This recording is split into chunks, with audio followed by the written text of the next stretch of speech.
So what should be the order of actually paying your expenses? Hey guys, it's Bob Ferngren and I'm back. And what my heart is, what my desire is to help people getting close to 50 or in their 50s, 60s, 70s, or 80s, or even really help people who want to be in their 80s plus live an above average life, paying your expenses, right? I think most people just randomly pay them as they come in. And of course, many of us, not me, but many of us, are in states where they take so much of your money before you even get it. Blue states, as we know, are very oppressive. And, I think the main reason is to control people, keep them down, versus letting people have their money. But that's neither here nor there, because if you live there, you got to pay Caesar what's Caesar's. So here's the deal.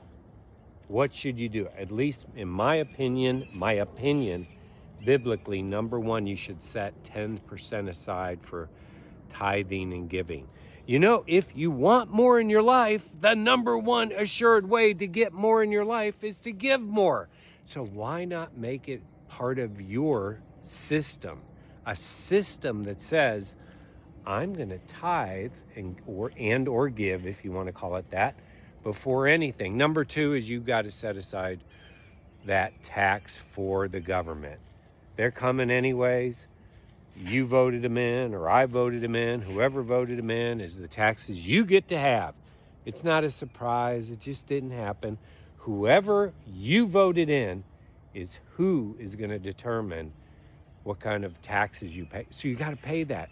And I think you should cover your rear end and assume that you got to set aside 10%. Now, they're taking taxes in all sorts of ways, from the things you buy to your personal property tax to, they tax your cars and they tax everything you buy and they tax your income. Tax. But you better have your rear end covered.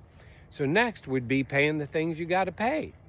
You're going to have to pay your electric bill, and you're going to have to pay your gas bill, and you're going to have to pay your water bill. You're going to have to pay either your rent or mortgage, those type of things. And so that, including your groceries and gas, are the essential things you have to pay for. Now, is there really anything essential above and beyond that?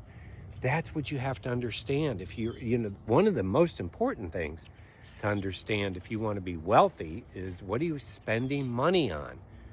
Now, there could be other things that you've buried yourself in. Maybe you have car payments. You didn't need to have that. I drive 2 used cars, and for the rest of my life, because I want to be super wealthy and not owe anyone anything other than the love in my heart, is to drive used cars. What's the difference? Except, here's the difference. Go buy a used car and see how much value goes away when you drive it off of the lot. I'm not going to do that anymore. I'm not a fool. So why would I buy a brand new car? Oh, but, the repairs and all that. Yeah, well, one repair I'm not going to have every month is a monthly payment. Now we can debate leasing and stuff like that. And if you have businesses to write it off, we can debate all that. But in reality, most of you guys buy new cars because you know what? Everybody's got a new car, and I want to be cool like the people with new cars. So I'll do other things about buying new cars, other videos. But so there's things you have to pay, but then you have to face the mirror and, do I need all these streaming services, or do I even need one? Things are different. They've changed everything. We used to have free TV and all that stuff. Okay, so now they charge us in every which way they can charge us, but you can manage that by understanding it. You can also figure out all the subscriptions you've signed up for, all the things you pay monthly for that you have no idea. And there's services. I use Rocket Mortgage to keep a track of that. They don't charge me anything, so I figure the way they're making their money is I'm using a Rocket Mortgage app so they can constantly send me Rocket Mortgage propaganda and advertising. But that's neither here nor there. So I figured out all these subscription services that they just jump on you when you're not watching.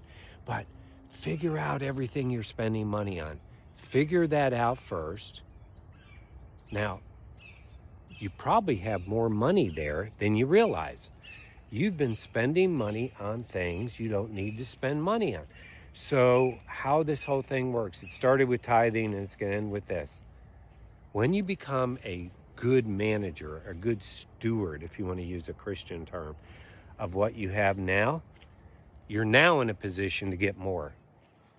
Let me repeat that. When you become a good steward of what God has given you, and a good steward is grateful.